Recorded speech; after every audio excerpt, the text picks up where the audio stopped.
interesting phenomena in this group Metal Church. It's kind of transcended people.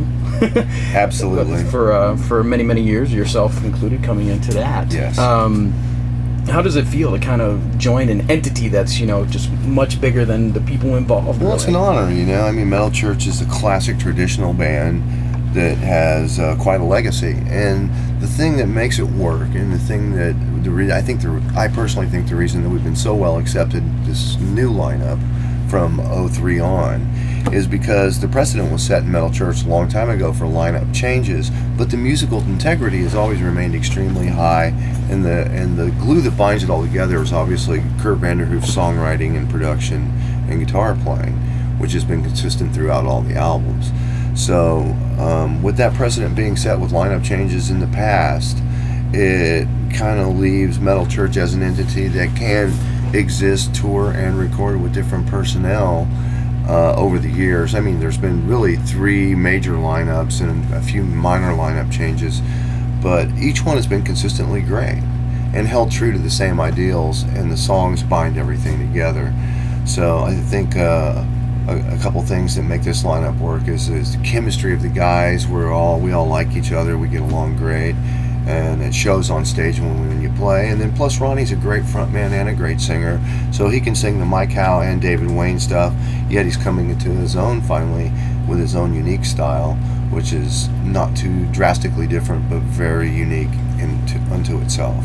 So there you have it in a nutshell. Right. Well, with that being said, there is so much history to the band, especially from the earliest days of the band when they had, the big hits that probably most of the kids or people my age coming here tonight are going to want to hear. Mm-hmm. And things, does that kind of squeeze out what it is you guys are doing now? You don't have as much room in the set, basically, I guess, is... It doesn't really squeeze out. I mean, we play all the hits, we play the Watch the Children Pray and Date with Poverty, and basically just about anything that had a video done or was on the radio back in the day. We're doing 4 songs off the first record, 4 songs off the second album. We're doing 2 songs off the third album, 1 song off the fourth album. We're not doing anything off Hanging in the Balance right now, although we might surprise people maybe later this year or next year with Conductor or something like that. You never know what we'll pull out of the hat. But the set list changes rather frequently, and we have enough new material from the new 2 albums, to be able to change that around as well. Like last year we were playing Madman's Overture, which is I feel a great live song, and we've switched that to include some of the heavier songs off Light in the Dark, which is the title track, Light in the Dark, and Mirror of Lies, which is a heavy song, but it's also probably the one that got the most exposure on the radio. We also did a video for it this year. So I think it's remarkable that, the band's, played to hundreds of thousands of people in Europe. We've played all the major festivals. We've toured Europe, headlining small theaters and large clubs. We've toured all of America. Every time we tour, the crowds get bigger, the money gets better, and the fans, we're able to offer the fans, when the money gets better, I'm not saying we're making more money, I'm saying we're able to offer the fans more for their concert dollar, so we're able to bring a sound man, a light man, make it what it should be. And that's really the goal, is to stay true to that in musical integrity and in the show aspect as well, to give people a good solid rockin' show with not a bunch of frills, but something that actually sounds decent, because we do care about the music. Music Right. is number one. It's the most important thing. Right. Well, what I found interesting, and it certainly won't be giving anything away for tonight's gig, but having everybody sees the set list in advance of the shows. If you're playing, for the most part, the same thing every night, you come out there and really hit them on the head with a new song right away. Probably the most popular, without a doubt, the most popular song from the new record and stuff like that.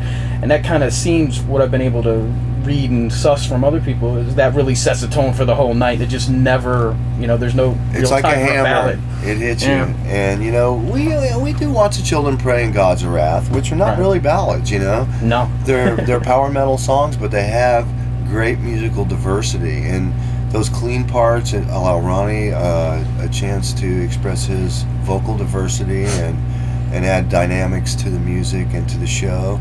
And then we build into the powerful parts of the song. So without having to do ballads, we are still able to create that type of dynamic within the music and the set. So the mood and the lighting changes, but it still remains powerful. And there's no sleeper songs or throwaways in any of our sets. And like this year, we're playing Fake Healer on tour for the first time with the new lineup, which is a great song. So that's one of the things that we pulled out of the archives. So you never know what we'll pull out next year. Right. How does that process work to actually pick a set list of what's going to really work? Because I'm sure there was some songs that maybe you brought in and said, well, we'd like to do this, and then you played them and said, it kind of doesn't fit. How does that process work? We haven't done anything that hasn't worked yet. I mean, we used to play Battalions, and I enjoyed playing that, and last year we were playing Madman's Overture, and those songs have basically been replaced by new stuff and stuff we haven't done before, and it's just great to be able to have such a large selection. I think I'd love to do another cover song. We do Highway Star. We've been doing it for years. We do, pretty similar to the version on the first album, really close to the version on the live album. But and the song works so well, and it rocks so hard, and people love it. But I'd like to come out and do another cover. I mean, you never know what we might pull out of the hat, and that's the exciting thing, It's like, what are they going to do this year? What surprises may be in store, I mean, we might cover some obscure song or, something that you never... Here's a unique story that will give you an idea that before Guns N' Roses ever did Live and Let Die, Metal Church recorded a version and Elektra turned their nose up at it. And it's the most amazing thing you've heard. Oh my God, we should release it just for people to hear. And also before Metallica did Queen Stone Cold Crazy and stuff, Metal Church recorded that stuff, and Elektra said, well, no, I don't know. And these other bands went and really, did those songs really soon. They became very, very popular. So I think Metal Church and Kurt Vanderhoof in particular has been ahead of the curve in terms of picking songs like that and making them heavy and making them work.